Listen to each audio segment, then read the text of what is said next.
Good afternoon, everyone, and welcome.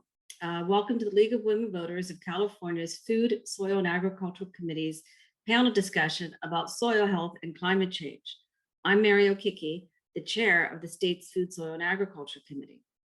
For more than 100 years, the League of Women Voters has been a nonpartisan political organization that encourages the informed and active participation of citizens in government through education and advocacy.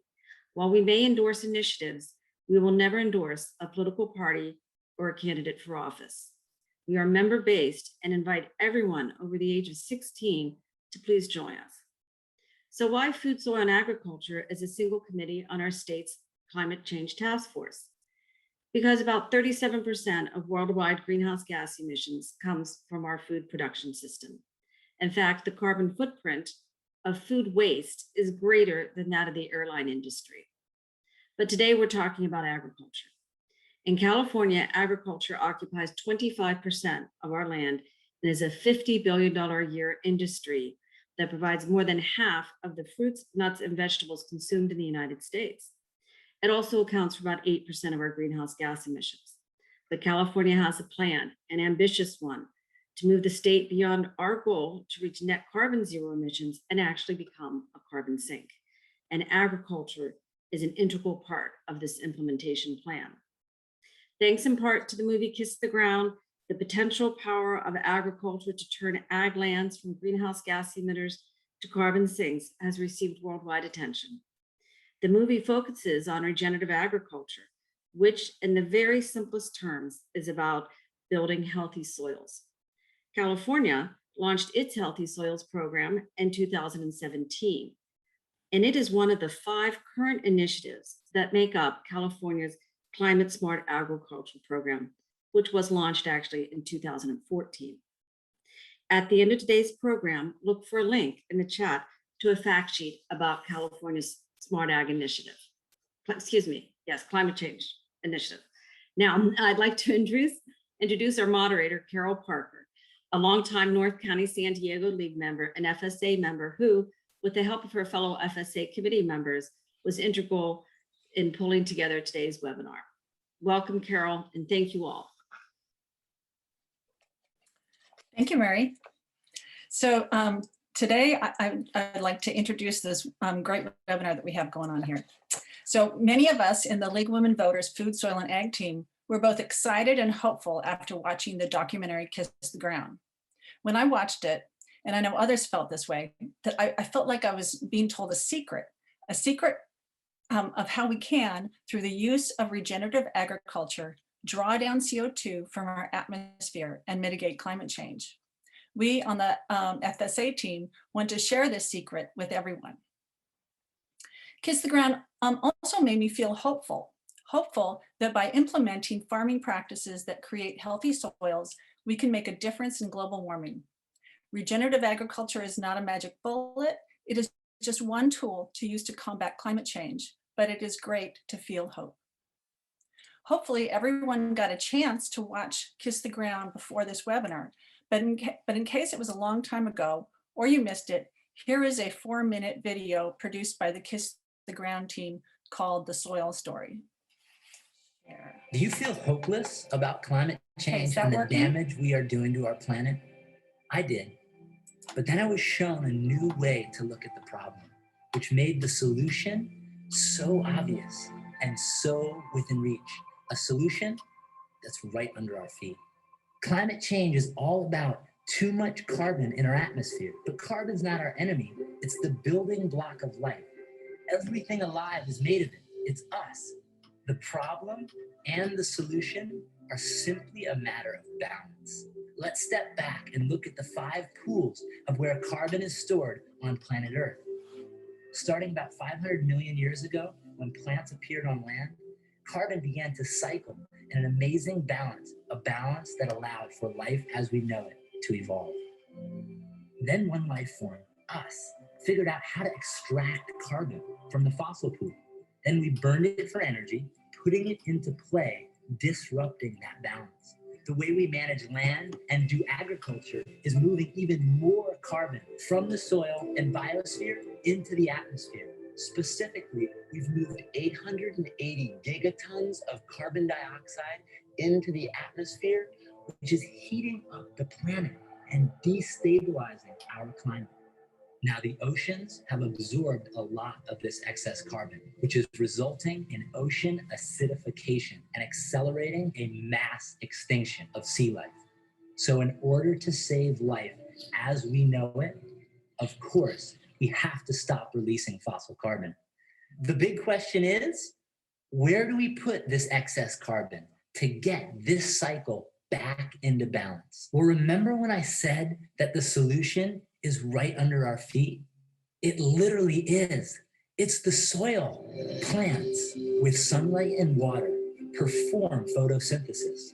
They pull in carbon from the air and turn it into carbohydrates, sugars. Then they pump some of those sugars down through their roots to feed microorganisms who use that carbon to build soil. Voila, carbon moved. Plants pump it in and soil stores it. Nature's living technology is amazing.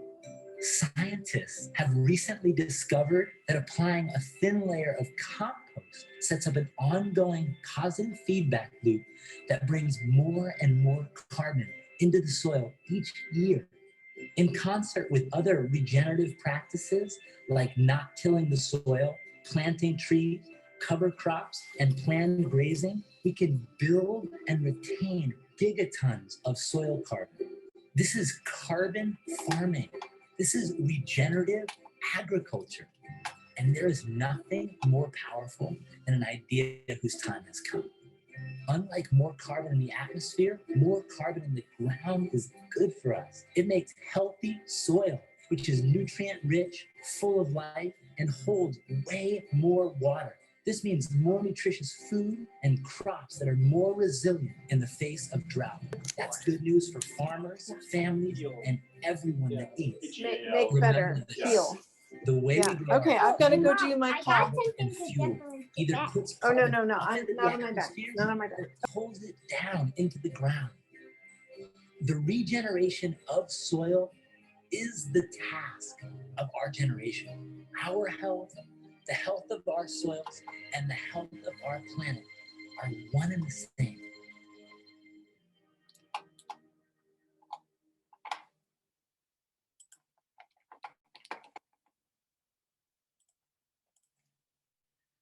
Okay, thank you so much for waiting for our technology to be worked Have you out. ever looked at a banana peel and wondered, Oh my is gosh. that it?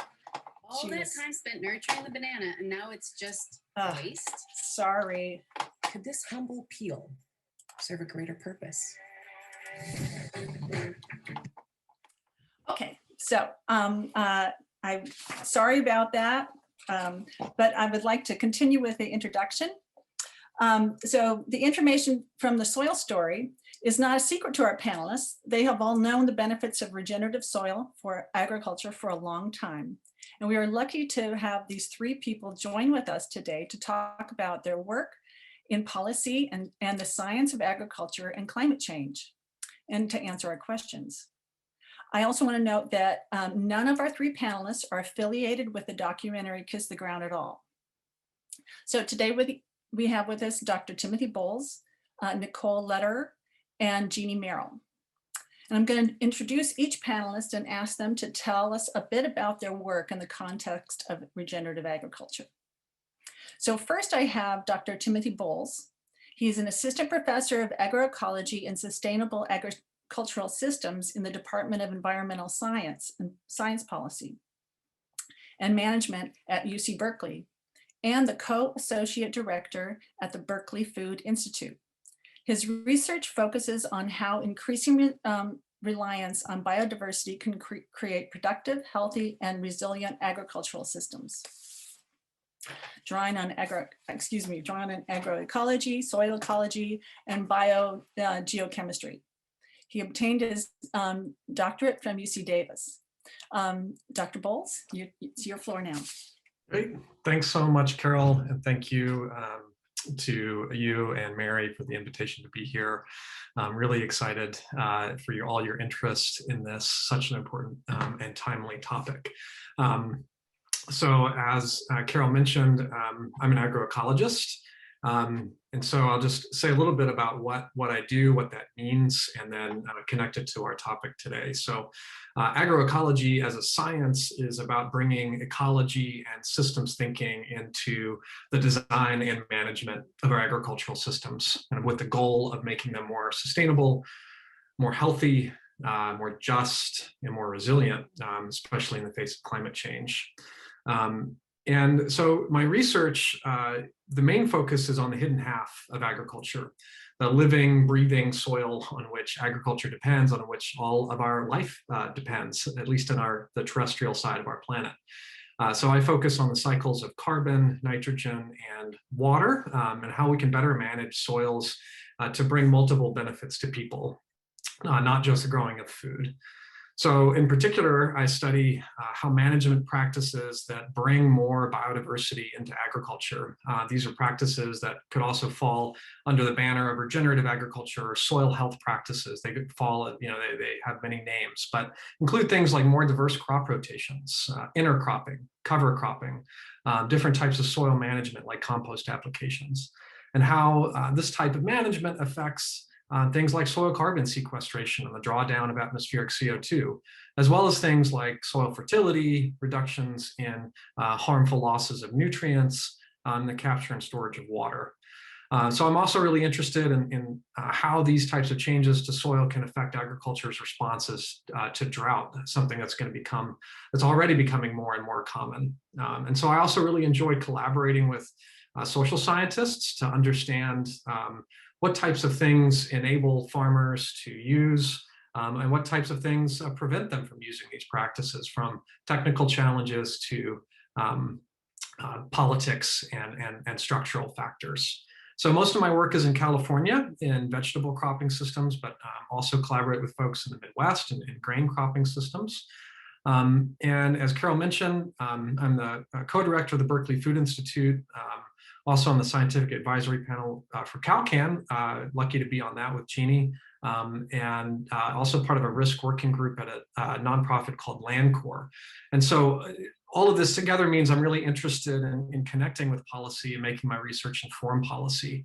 And so this includes things like quantifying the co-benefits of building soil carbon so that we can make the case for cross-cutting policies that support farmers' adoption, and also things like valuing the risk mitigation through reforming our crop insurance and our lending to value the types of benefits that can come from building soil health.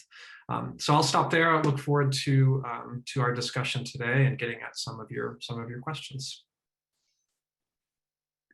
Well, thank you, Tim. Second is Nicole Lederer. She is the chairman and co-founder of Environmental Entrepreneurs, a nonpartisan organization that focuses on developing collaborations among business, environmental leaders, and legislatures at state and federal levels. She leads the E2's Advisory Council and is its federal advocacy agenda. Additionally, Nicole is a trustee of NRDC. Nicole? Thank you, Carol. To start with, Environmental Entrepreneurs is now about 21 years old, and we founded the organization for the purpose of creating a platform for business leaders to advocate for strong environmental policies that grow the economy and create jobs. And in doing so, to counteract the narrative that you have to choose between the environment and the economy, which was definitely a losing narrative for the environmental community and ultimately a losing narrative for everyone. Over the years, we've involved ourselves in the whole spectrum of issues where environment and economy overlap, and that included oceans resources management, fresh water, land use planning, the gamut of issues that where resource management and efficiency become an issue. But mostly in the last 10 years, it's become clear that climate change is the overarching issue under which everything else falls, including every aspect of energy generation, transmission, storage, consumption, et cetera. So we've been very focused on climate policy and all of the other policies that fall under the heading of what is affected by our changing climate. Several years ago, probably about 3 years ago now, the International Panel on Climate Change came out with a report that said that the agricultural systems of the globe were capable of removing carbon from the atmosphere in substantial and significant quantities.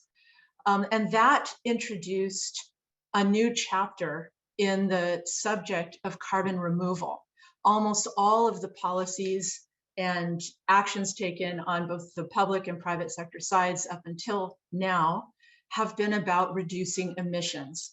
But it has become clear that reducing the carbon dioxide and other greenhouse gases that we put into the atmosphere will only be part of the equation that we need to enact to mitigate the worst impacts of climate change. We're also going to need to remove those gases, and in particular carbon dioxide, from the atmosphere and store it.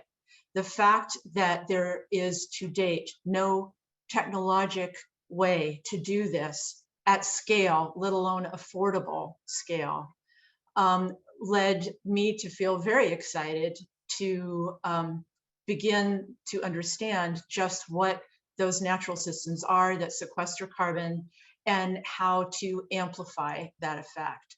So prior to for those of you who aren't familiar with how federal policy in particular on agriculture work, there's a 5-year cycle in which a new farm bill is enacted every 5 years.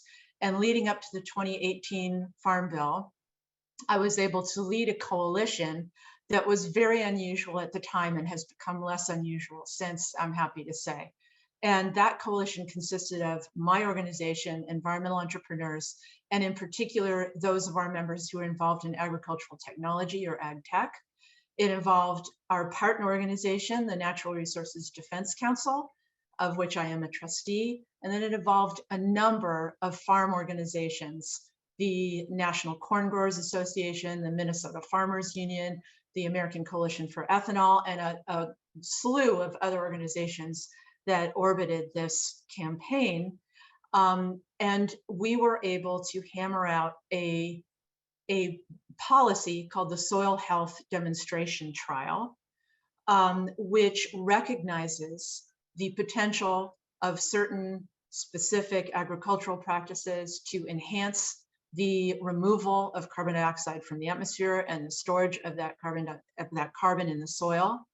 And we were and included in this policy was the funding not only to help underwrite the transition by farmers to those practices, but also to enhance the research that goes into actually measuring the carbon removal and certifying that it has in fact occurred, both of which are essential to incentivizing farmers to these practices, to enable them to engage in those practices and hopefully to profit from those practices in a number of different ways.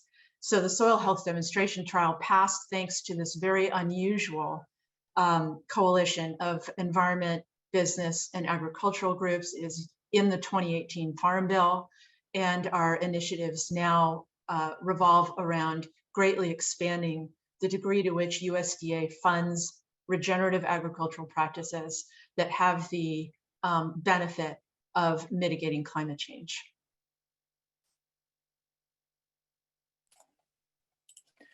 That's wonderful, Nicole. Thank you so much. Now on our third and final panelist is Jeanne Merrill. Jeanne is the Policy Director of California Climate and Agricultural Network, which many of you know as CalCAN. She has served as CalCAN's Policy Director since the coalition was founded in 2009, and she has over 20 years of experience in agricultural, environmental, and energy policy advocacy at the state and national levels. She currently serves on the Agricultural Advisory Group of the California Department of Water Resources. Welcome, Jeanne. Thank you so much, Carol. Great to be with you all. I began my career working on these issues actually in San Francisco and partnered with the League of Women Voters and many others to get the first ban on the worst toxic pesticides in the city and county of San Francisco. So it's nice to be back with you all. I thought I would just give a brief overview of CalCAN, how we came together and our work to date as it relates to healthy soils and agricultural solutions to the climate crisis. And it's great to be here with Tim and with Nicole. CalCAN, the California Climate and Agriculture Network, as Carol mentioned, started in 2009. We are a coalition of sustainable and organic agriculture organizations. Several of our member groups are farmer member organizations, so some of whom you may be familiar with: CAF, Community Alliance with Family Farmers; CCUF, which is the California Certified Organic Farmers; the Ecological Farming Association; California Farm Link, and others. There's 7 organizations that make up the core of the CalCAN coalition. And we got started in 2009 because at the time, the state was really just getting underway with implementation of AB 32, the Global Warming Solutions Act. And back in 2009, there really wasn't a conversation about climate change and agriculture. There had been some studies on what the impacts might be in terms of crop yields and more, but there really wasn't a policy discussion around how the state's agriculture could be part of meeting the state's climate goals, as well as what was needed to support farmers in doing that and becoming more climate resilient. So we wanted to insert that perspective into the conversation as ARB, the Air Resources Board, was getting underway with implementation. And we ran some of the first bills that would create a state climate change and agriculture program focused on providing the technical assistance, the financial incentives, and the research that farmers needed to be able to address the climate crisis. And most of those bills died relatively quickly. We were running bills before the cap and trade program was really up and running, which ultimately became the source of funding for what became the climate smart agriculture programs. But I think because we were able to have the conversation with legislative leaders and with Jerry Brown's administration at the time, back in 2014, when the state was just beginning to invest those cap and trade dollars into climate programs, that was the beginning of the climate smart agriculture programs. We, of course, were in terrible drought at the time. So we saw the State Water Efficiency Enhancement Program was created, which is all about how do you support farmers in reducing water use, reducing related energy use, and reducing overall greenhouse gas emissions. And then also the Sustainable Ag Lands Conservation Program, which we advocated for the creation of it, which is really focused on protecting ag lands at that urban and suburban edge, so that we help support compact infill affordable housing development as that sort of smart growth strategy to reduce vehicle miles traveled, transportation related emissions, but also maintain the benefit of having that farmland on that urban and suburban edge. And that's been a very successful program. But it wasn't until a few years later that the Healthy Soils program was created. And we had run legislation to create healthy soils, and then found those bills died as well. And then finally worked with Senator Lois Wolk on a healthy soils bill along with the Department of Food and Agriculture. And ultimately that bill was included in a budget trailer bill, so that the Healthy Soils program was established in statute in 2016, funded in 2017. And that became the country's first climate smart agriculture program focused on this idea of working with farmers and ranchers on many of the healthy soils practices that Tim described, but providing that technical assistance, that financial incentive to help make the transition away from synthetic fertilizer use towards more biological management that would help increase those carbon stocks. And provide the sort of documentation throughout on sort of what the benefits are of those practices. So we're excited to see Healthy Soils get get going. And then similarly, there was the alternative manure management program, lots of programs, lots of acronyms, but I think the main message there is how can we work with dairy producers, livestock producers to turn wet manure that releases lots of methane, a very potent greenhouse gas, into composted manure that is both a benefit for the dairy farm and the livestock operation, but also potentially a benefit that can be used by other farmers in their region. And all of the climate smart agriculture programs, what we find is more farmers apply to those programs than we currently have funding. And as the state is in conversation right now with the governor's executive order on natural working lands, climate strategies, how do we scale up these programs to meet the number of farmers that we need to meet, but also demonstrate nationally that these are models. And we've begun to have those conversations with the Biden-Harris administration through our work with the National Sustainable Agriculture Coalition to sort of make the case that bringing resources to farmers through financial incentives, through technical assistance and related research, that is really what's needed to begin to go on this path towards transforming agriculture to being one that is both resilient and also a part of building those carbon sinks and reducing overall greenhouse gas emissions. We've not seen the carbon markets work in California. They have not provided the incentives that farmers really need. The transaction costs are high. They're not particularly good at doing multi-benefit agriculture. So that's also an ongoing conversation that's happening both in California and at the national level. And then just tomorrow, the Agricultural Resilience Act will be introduced in Congress, which we're very excited about, which sort of takes a lot of the climate smart agriculture programs in California and mimics them and expands them at the federal level and goes beyond that as well with additional resources. And that's a bill that's being introduced by Congresswoman Shelley Pingree out of Maine with support from a number of California congressional members. And we think that will be an important path forward as we begin to debate the next Farm Bill. So I'll stop there, and I welcome the conversation and questions you may have. Well, thank you, Jeanne. While I have you, I was wondering if I could ask you one quick question, and I don't know how quick it is. Because we're talking about regenerative agriculture, we're talking about climate smart agriculture, and we're talking about carbon farming. And so I was wondering if you could just try to give a brief description of what climate smart agriculture is.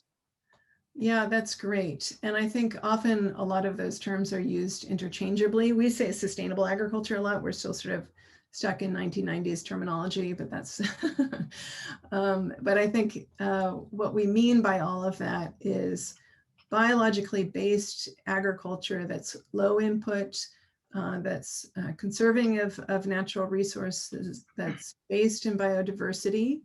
And when thinking about the climate, is also helping to build those carbon sinks, reduce overall greenhouse gas emissions, but also become more resilient and to be viable. And so there's an important economic component to that as well, that farmers need to be profitable to be able to stay on the land.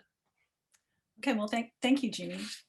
Okay, now I'd like to start by asking some questions written by our Food, Soil, and Ag team, and then open up the questions to the attendees. So attendees, please ask your questions in the Q&A tab.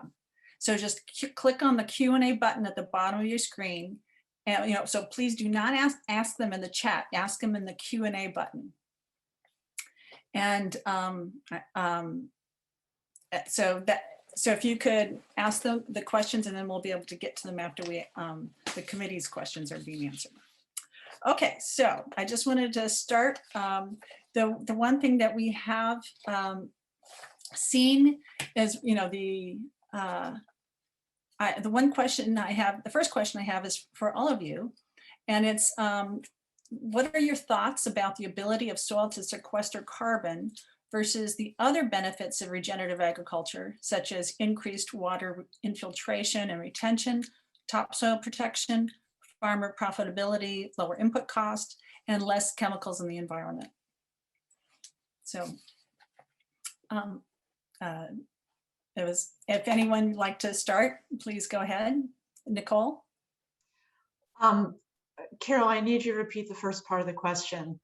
Oh, what are your thoughts about the ability of the soil to sequester carbon versus While achieving other all this? benefits? Well, I think my co-speakers would agree that the ability to sequester carbon, or the benefits that come with increasing soil carbon, are concomitant with those other benefits. Soil that has a healthier, more robust structure retains water, is more resistant to flooding, is more nutrient dense, produces crops that are more robust, ultimately improves yield. And so the practices that lead to greater carbon sequestration in soil yield water benefits, air benefits, biodiversity benefits, and they're all very interconnected. What do Jeannie and Tim think about that? Tim, you go ahead. Yeah, no, I absolutely agree. And I also think that that's where a lot of the opportunity lies in terms of growing the adoption of these types of systems and practices. For instance, in California, we have different regulations aimed at different issues. So for instance, we have water quality regulations focused on cleaning up groundwater, and oftentimes those don't include incentives for the adoption of healthy soils practices that could play a big role in, say, reducing nitrate leaching. Or we have the Sustainable Groundwater Management Act aimed at in helping achieve groundwater sustainability. And those programs, which often are sort of the details of which are kind of hammered out at a more local level, could also do more to help incentivize the adoption of soil health practices. Median farmer income in the US is 0. Most farmers have to have off-farm jobs in order to make a living. And we also know that there's good documentation coming out from the Soil Health Institute, kind of this public-private partnership, documenting a lot of profitability increases for farmers as they are able to reduce input costs and stabilize yields after they transition to these types of systems. So I think when we think about carbon sequestration and climate change mitigation is the critical, is a critical goal and challenge that we have.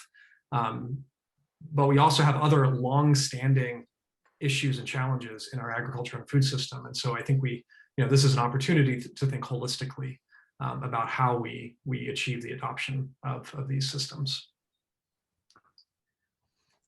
I agree with everything that Nicole and Tim had said. And just to add briefly, I think as we are, in another drought, these issues, of course, will only become more acute. And I would say different than where we were a few years ago when we were in significant drought, CalCAN really struggled to make that argument successfully that soil and water were connected.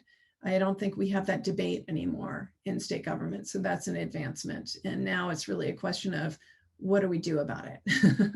And there's still work to be done on that front, but I think we're not debating the nexus anymore between soil and water and drought tolerance and flood tolerance. Wonderful. I think we should probably mention, if I could add, that the reason water quality is so related to carbon uptake, for example, is that the practices that improve carbon sequestration in soil are practices that improve soil fertility. And as a result, farmers are able to add less fertilizer when they're growing their crops. It also makes more robust and pest-resistant plants. So farmers are able to use less pesticide. And some of the practices involve low or no till, meaning that you have a lot less farm machinery time that's diesel driven in the field. And so it is specifically the reduction in inputs that accompany regenerative agriculture that account for the cleaner water, the less chemical runoff, and the soil structure allows for less irrigation because the soil retains water more effectively. So that is the mechanical connection between the two. Great, thank you. You know, and hearing these benefits, and there seem to be so many win-wins. Could you guys talk about the major hurdles farmers face in adopting regenerative practices? I'm happy to start on that, and I'm sure others can weigh in here. In California, we've had a significant decline over the years in terms of technical assistance providers. So the University of California Cooperative Extension System is a fraction of what it used to be. Resource conservation districts have not fully recovered from the budget cuts during the Great Recession. Things are better than what they were perhaps 10 years ago, but we're still digging out of significant cuts to those public technical assistance providers where we created USDA, NRCS, the Natural Resource Conservation Service, and what became the resource conservation districts out of the Dust Bowl of the 1930s, recognizing that farmers needed that technical assistance to help them identify ways to improve the viability of their operations.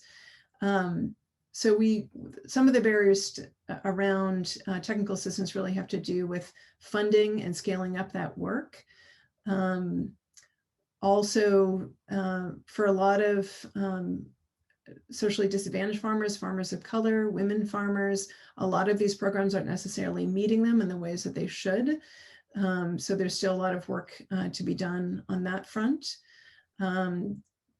You know, I think Tim can speak to the sort of needs on the research side, et cetera. So I think part of this effort and part of the conversation now with the governor's executive order is how do we scale up this work in meaningful ways? And we have relied for so long in California on either bonds or the Greenhouse Gas Reduction Fund money, the cap and trade dollars for this work.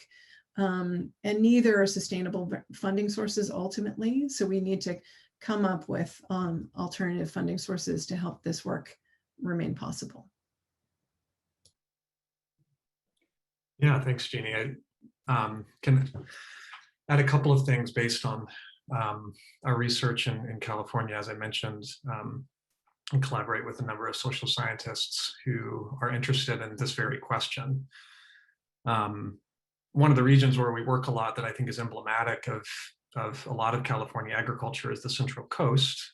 This is kind of considered the salad bowl of America, a lot of cool season vegetables. And land values are very, very high there, as they are in much of California agriculture. And we have about half of the land that is rented and not owned. Farmers who rent land often have short leases, often have tough lease terms, and investing in soil health doesn't make economic sense when you don't know if you're going to be there in the next year or two. There's technical challenges at that intersection too. So for instance, if you want to do a cover crop but to pay your rent, you have to grow 2 cash crops a year. If that cover crop starts to impinge on your cash crop production, that can be a real challenge. So we have some structural factors. Another issue that can cut both ways are just the demands of the supply chain beyond the farmers. So we can have positive benefits of supply chains when consumers demand labeling and that kind of thing. But we can also have things like our food safety regulations that govern, say, the types of compost that farmers can or can't use and when they can apply it. And even if the science isn't quite there to support these types of stringent regulations, it can change farmers' behavior because they're very risk averse. Nobody wants to have a lawsuit against them. So those are just a couple of examples that that the technical assistance and the research is critical, and we also have to think about the broader economic and sort of structural environment in which farmers are existing.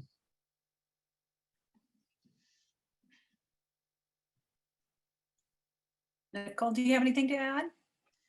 Well, I suppose I would add that I think that the biggest barrier that I hear about from the farm organizations that I've worked with and the farmers who are part of E2 is that simply the additional costs of the adoption of regenerative practices, the evolution of current practices to new practices are inherently costly. So if you're going to start planting cover crops, you're going to have to pay for seed. And if you're going to start doing no-till agriculture, you're going to need different equipment to plant your seed through the residue of your past crop. And a number of other startup costs that simply most farmers can't afford, and particularly medium and small farmers can't afford. And large agribusinesses, to some extent, are less motivated to invest in. So the important thing is to recognize that if these are societal benefits that we're looking to our farmers to provide, we need to be sure that they can afford to do them and also see some kind of remuneration in the future for implementing these practices. So I see the financial opportunity to farmers as breaking down into 3 categories, and they're all very important in amplifying regenerative ag and agricultural carbon removal in this country. One is public policy at the state and federal levels, and there is no doubt that that might be the biggest lever we have, because there are so many billions of dollars annually flowing out of USDA alone to encourage or discourage various cultivation practices. So we can talk in more detail about what is in USDA policy right now to enhance regenerative agriculture. But Tim mentioned recognizing risk reduction by offering lower crop insurance rates to farmers that lower their risk by adopting regenerative practices. So that's just one example. So public-private policy. Public policy at the state and federal level. Private, I think everybody is aware that companies are increasingly making public commitments to become carbon neutral, and some, and an increasing number, are looking to become carbon negative, or more specifically, to mitigate the past emissions that have caused harm as a result of their business operations. There's a lot of contentious debate around markets and what they should and should not be. I think there's an easy way forward on this from the private sector side, and we can discuss why markets are controversial if we have time. But what I would like to suggest is that to the extent that private companies invest in helping farmers make the transition to regenerative practices and to sequestering carbon, they should do so exclusively on the basis of mitigating their past emissions, which creates a market that does not allow corporations to continue current or future emissions, but rather corrects past emissions. That's an idea about a market scenario that I think would be broadly accepted. And finally, also, as Tim mentioned, the consumer is capable of rewarding farmers for climate smart food, fiber, and fuel. I do want to emphasize fuel is a part of that package. Low carbon biofuels that meet the California low carbon fuel standard, which we could talk about as well.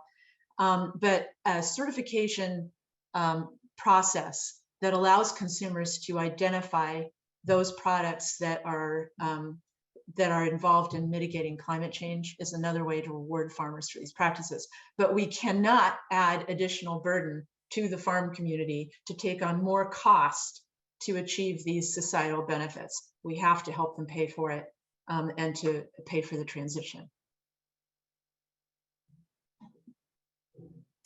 Thank you. Now we have a little different question here. It's considering that most of us in the audience are not farmers. We have a question of what are some of the most detrimental practices being used in home gardens and in some farm enterprises? And do you have any alternatives to suggest? Might be the least farming person on this panel, but I do have a home garden. So I'm going to weigh in on this.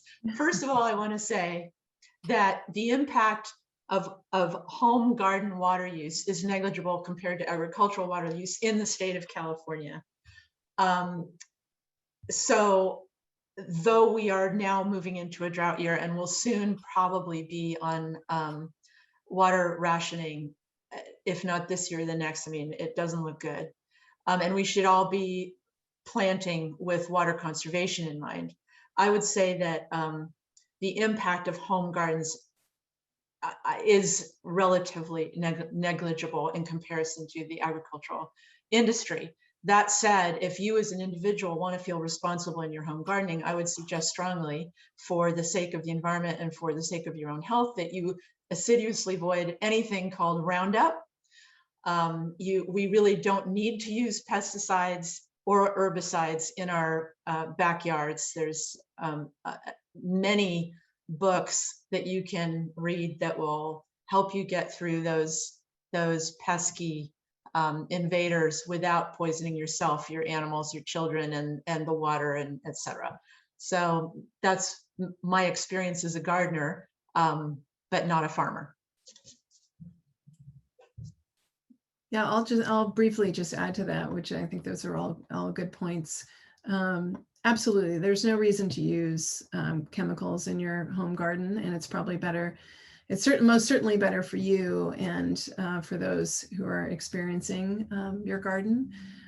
There are great biological control options that home gardeners can also use if you've got pest problems. I just did that recently with an aphid infestation on a lemon tree, and we got some leaf cutters and some ant control, and it worked.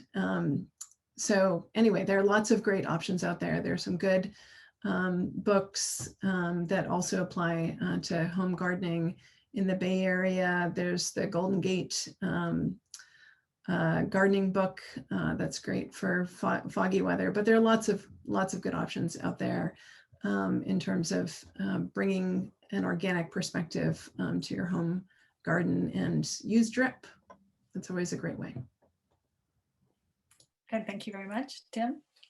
Yeah, no, this is all great. I'll just share a bit of the soil ecology perspective on this. You know, we have to think of soil as a living, breathing ecosystem, and it's what performs the dark magic of decomposition, right? All of the soil is based on decomposition. That's where the energy comes from, right?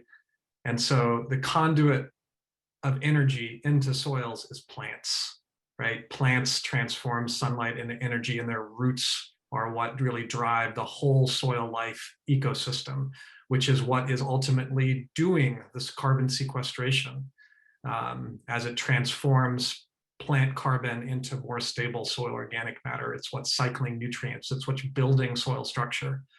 So if we start from that first principle, that soils need conduits of energy, they need plants, and they need stable habitat, that we can start to derive the practices. You know, so long periods without plants in the ground is one of the most detrimental things that we can do. So when we have annual cropping systems where we have plants in the ground only for a third of the year, and the rest of the time you see bare soil, that's one of the worst things that we can be doing from a soil standpoint. And so I always just like to start from like, what does the life in the soil need? Because that is what is doing the things that we need as humans. And that is energy and a stable habitat. And then from there we can figure out what is good and what's not. Okay, thank you. I think I'm going to have one more question, then we're going to go to the audience questions. And it's because you guys have given us so great information. Thank you so much. The question I have here is, what do you think is the best way to incentivize regenerative agriculture? And, you know, which really comes down to, do you believe in paying farmers to sequester carbon? So, Jeannie, you want to start with that? Sure, I can start.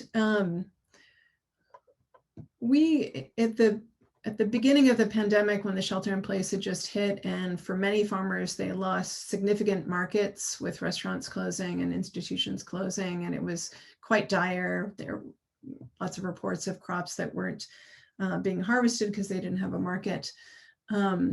Despite that, we saw the greatest number of farmers in California applying for the state's Healthy Soils program. It was over 600.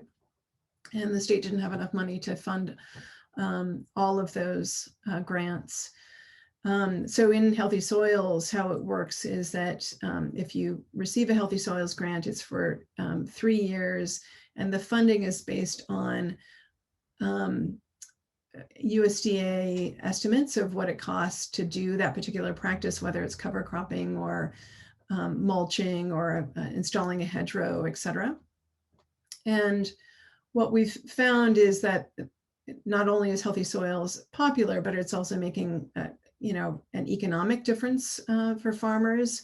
That's, of course, I think farmers are very interested in the climate benefits of Healthy Soils, but I think we saw such a strong response at the beginning of the pandemic to the applications because it also makes it an economic bottom line difference for producers. And going back to Tim's earlier point that for many farmers, they're on the margins of profitability. So that matters a lot. So we're very interested in both what the state can do and what USDA can do to scale up those kinds of approaches that bring together that financial incentive piece through the grant, but with the technical assistance. The other thing that the Healthy Soils program does is it has a demonstration project component. So it's doing outreach and education, farm tours, field days where farmers can go to other farms in their region and see how those Healthy Soils practices are working. And we found that sort of farmer to farmer conversation really makes a big difference in terms of farmers being willing to try new practices. In contrast, with the carbon market approach, we simply just haven't been able to see protocols developed in the carbon market that work for farmers, and the transaction costs remain quite high. So we remain skeptical that the carbon market ultimately will work either in California or at the federal level. And so as we go into this next Farm Bill cycle, I think there'll be a real interest in bringing together climate and ag in a more meaningful way so that we can have existing programs both increase in funding, but also reformed in a way that they really focus on practices that provide those climate benefits.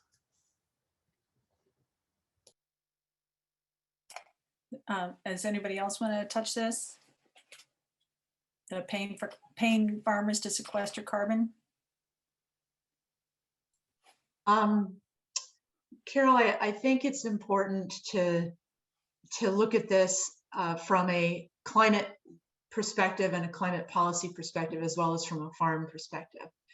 And my experience in advancing agricultural carbon removal as a farm product, if you will, something that people actually value as the product of farm practices, is that it brought to the table collaboration and organizations that had not worked together before productively on a topic they, at least ostensibly, had absolutely no agreement on.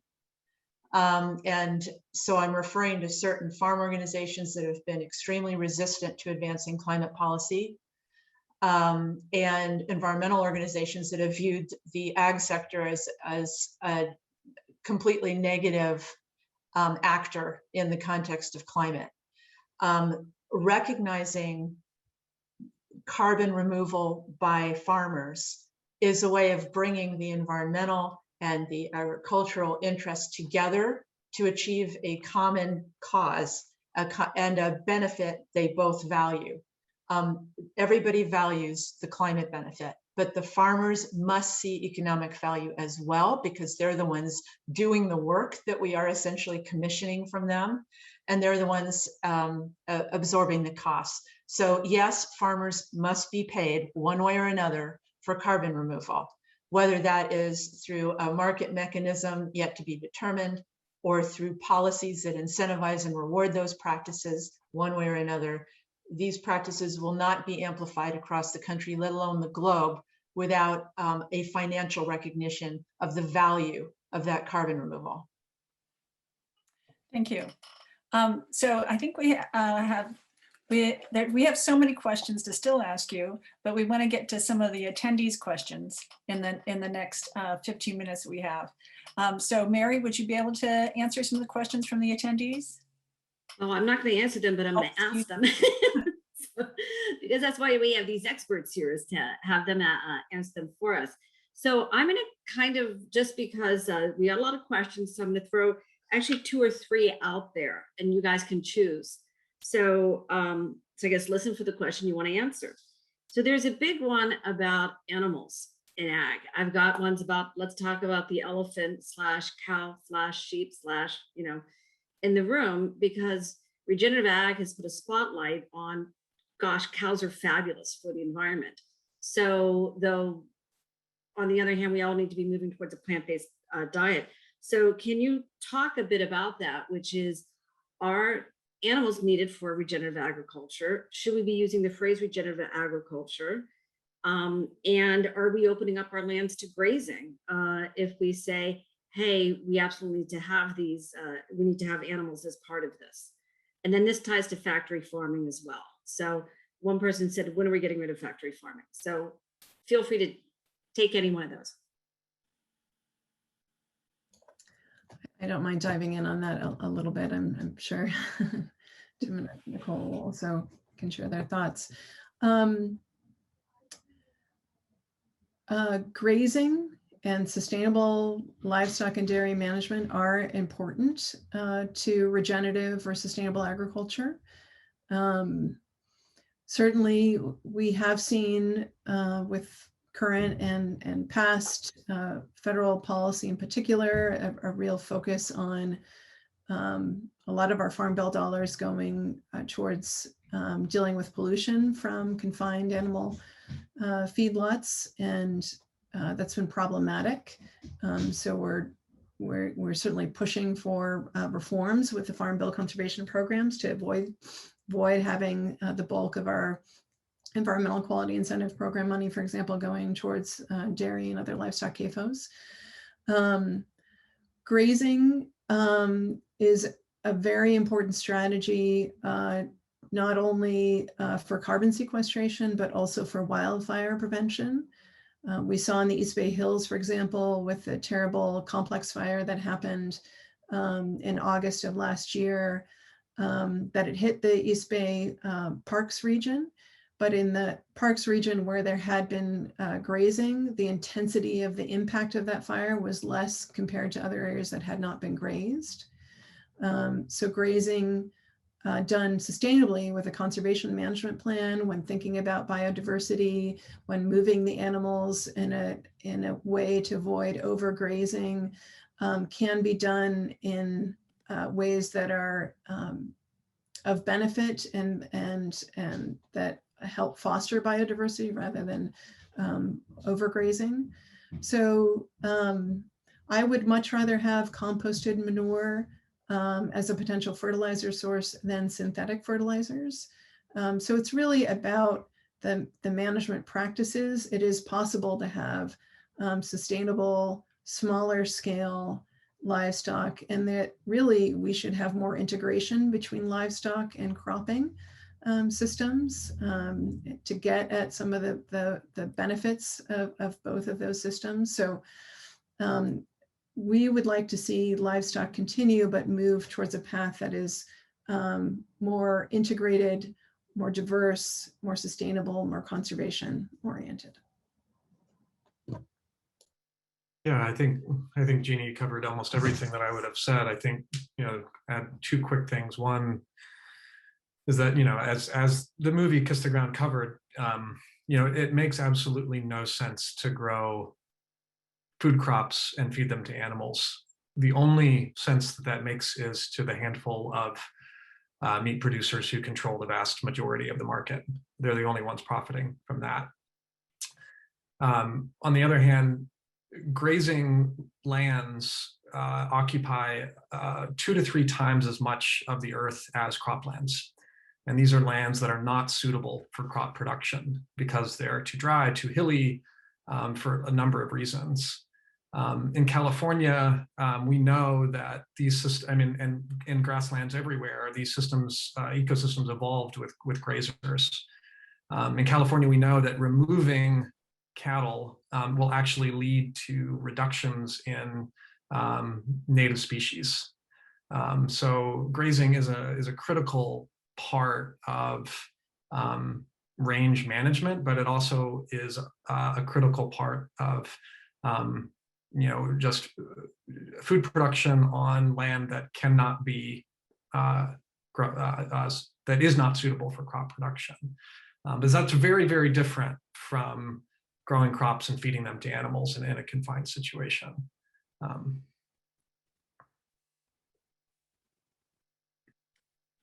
Thank you. Nicole, do you have anything to add or no? Okay, thank you. So the other thing is we have some questions here because one, how much is this being adopted, but also, so if we can improve soil health, if we're going to improve drought resilience, if we're going to increase biodiversity, if we're going to do all these great things with implementing these practices, is the big holdup the funding? Is it big ag? What is the holdup? Because it seems like, why isn't everyone doing this? Why aren't even the big farms doing this? Because if you're going to increase crop yields as well. So that's probably a very complicated, I know it's a very complicated answer, but it seems that there's no downside to implementing these practices. So what do we need to do to move it forward? Maybe I'll start with that one. First of all, I saw a question in the box about where are these practices being taken up the most, and is it only in California? And the answer is no. There are regions around the country where there are many farmers who are not only, some of whom are engaging in regenerative agriculture now, and others who've been doing so for a long time. And that in and of itself presents a certain policy challenge as far as how to remunerate in one way or another farmers who cannot demonstrate an incremental growth in carbon sequestration because they've already enriched soil a great deal through past practices. But the fact is, this is not unique to California or to any other state. It's taking place across the country, but why not at scale? And I will answer that by saying that, first of all, much of the agriculture, the vast majority of the agriculture we do in this country was created around the priorities that we established in about the 1970s, and please, Jeannie and Tim, correct me if I'm wrong, that we now refer to as industrial agriculture. And industrial agriculture resulted in a lot higher yields in particular in grains, and that allowed us to do a lot of exporting of those grains and become the greatest commodity traders of the globe. And that had many benefits to people around the world who needed that grain for nutrition and other purposes. So there was a goal to increase productivity on a per acre, and it was achieved. But it was achieved at a cost that we're now paying, which is that we've lost an enormous amount of topsoil, we've polluted our waters, we've depleted the resources that we depend on for our ability to sustain agriculture into the future. So rather than paint agribusiness with one brush, I would like to say that many large corporations in agribusiness are now seeking to either to varying degrees, alter their supply chain, their suppliers to regenerative practices, and then market the products from those regenerative farms to consumers based on that benefit. And E2 put out a report recently that we can put in the chat perhaps, called Healthy Soils and the Climate Connection, that actually spends some time looking at what Big Ag has done in the regenerative space. Maybe not because it was their idea to begin with, but because they too see a profit potential in the transition, in transitioning some of their supply chain to regenerative ag. Again, the biggest barrier to widespread adoption of these practices has to do with the costs of transition and the people who have to bear those costs. And that's the policy lever that can make the most difference, addressing that transitional cost. Yeah, and I would just add to that, I agree with a lot of that, is that we have a cheap food system. So farmers are, you'll hear this a lot from farm advocates, farmers are price takers, not price makers, right? The price that they get for the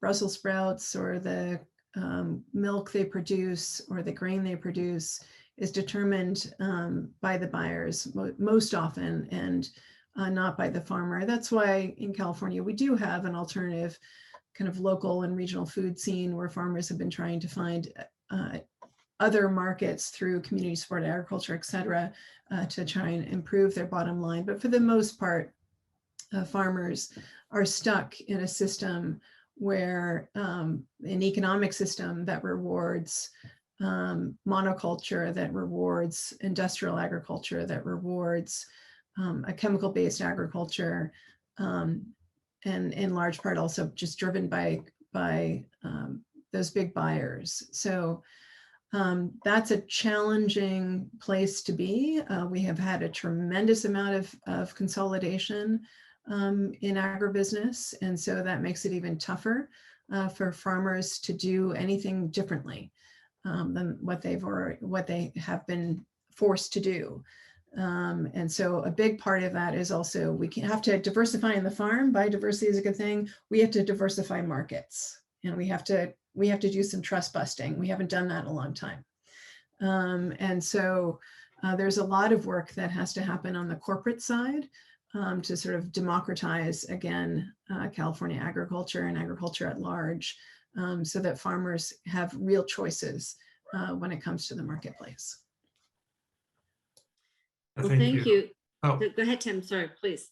Oh, okay. I'll try to keep it really brief here, which is to say, I just want to emphasize, farmers are often made to be villains. They're often made in this space, or on the other hand, made to bear the brunt of the responsibility for this transition. And I just want to reemphasize that it is a societal problem, and that we often say, oh, the food and agriculture system's broken. Well, it works exactly the way it was designed to work. And the reason that we are in the place we are today is because of 100 years of public policy to make it that way. So that's also good news, because it means that public policy and support for farmers, price parity, trust busting, all can start to shift us back in another direction. But there's a sunk cost effect that is helping, the gambler's dilemma of, you put all this money into it, it's hard to get out now. But we can, if we consider this to be a societal effort that isn't where climate change mitigation is a critical part of that, but it's not the only focus that we have. Thank you, Tim. Well, actually, thank you all. This has been fabulous. Attendees are dropping because we're hitting our final minutes here, but I'd like everyone to get in their last thought. If you have a parting last thought for us, I'd also like to point out that I did put in the E2 report in the chat. I also put in the fact sheets for the climate smart ag programs that we have here in California. Those are in the chat for everyone to look at. And the one other question I have is simply if someone could mention the bill numbers. People would like to know what bill numbers they should be following in the federal legislation. So last thoughts, go for it. And thank you so much. And you guys pick who goes first. Nicole, please. I'll go real quickly. I think my last message to the audience would be that this is a topic that has gained enormous traction at the federal level and in Congress. So in answer to the question, I don't know the bill numbers, but I'm going to give you the names of the bills that are currently in play that I am aware of, and hope that that Jeannie and Tim will add any that I leave out. There is the Agricultural Resilience Act by Congresswoman Pingree that was already mentioned. There is the Climate Stewardship Act by Senator Booker and Congresswoman Spangenberger. That is specifically one of its provisions increases the money going to the soil health demonstration trial to $100 million a year, which would go a long way toward amplifying the regenerative practices we've been talking about. There is the Growing Climate Solutions Act, which, by the way, is the elephant in the living room of bills that are being circulated right now on this topic. It is by the chair of the Senate Agriculture Committee, Senator Stabenow, and her colleague, Senator Braun.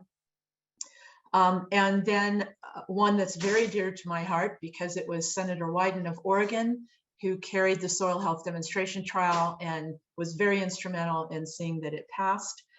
He is soon to reintroduce the Healthy Soils, Healthy Climate Act of 2021. So those are some of the names of the policies that are moving right now that didn't exist a couple of years ago. I do want to emphasize that President Biden has implemented an all of government climate mitigation approach. He expects every agency of the US government to have a climate action plan, and most prominently USDA is participating and seeing itself as a vehicle for mitigating climate change in the practices that it promotes and discourages. So there's a lot of action at the federal level on this leading up to the 2023 Farm Bill and many policies that are being that will be voted on this year. Thank you, Nicole. Tim, would you like to go next? I'm happy to leave my comments as they were in terms of thinking about this as one complex issue, but we can tackle it. Thank you. Jeanne. Yeah, I'll just add, on the state level, we are part of a coalition that's working to advance farm worker safety, health and well-being, climate resilient agriculture, and regional food economies, kind of economic recovery initiative. It's a bond proposal, AB 125, and I included a link in the chat. We just passed out of the Assembly Agriculture Committee on a 10-0 vote. I think perhaps that might be the first bipartisan vote for a bond recently in California. So we were glad to see that. And that will sort of continue to make its way through the process, but certainly would love support on that. And then at the federal level, there are a number of bills to engage in, but the one that takes the most sort of comprehensive approach in our view is the Agricultural Resilience Act, and we'll be working to advance that in the coming months. Thank you so much. And Carol, well, I want to thank, as the chair, I'd like to thank first all of our panelists. This might be one of the most interesting conversations I feel that I've listened to, and fabulous information, great information, a lot for people to think about. I'd like to thank all of the committee members and everybody who worked so hard to get this together. And then Carol, I'd like to pass it back to you for some final thoughts or closing comments here. Well, thank you so much, Mary, and thank you to all our panelists. It was just a really very interesting talk. And we do have the, if you want to join the Food, Soil, and Agriculture Committee for League of Women Voters California, and also the Climate Change Task Force for our state league. And also we do have the names and email addresses of our different panelists. for you. If you want to take a picture, that could be a quick way of getting these down. But I want to thank everyone. I think we've had a wonderful discussion, and thank you for coming. Thanks so much for having us. You're welcome. Thanks.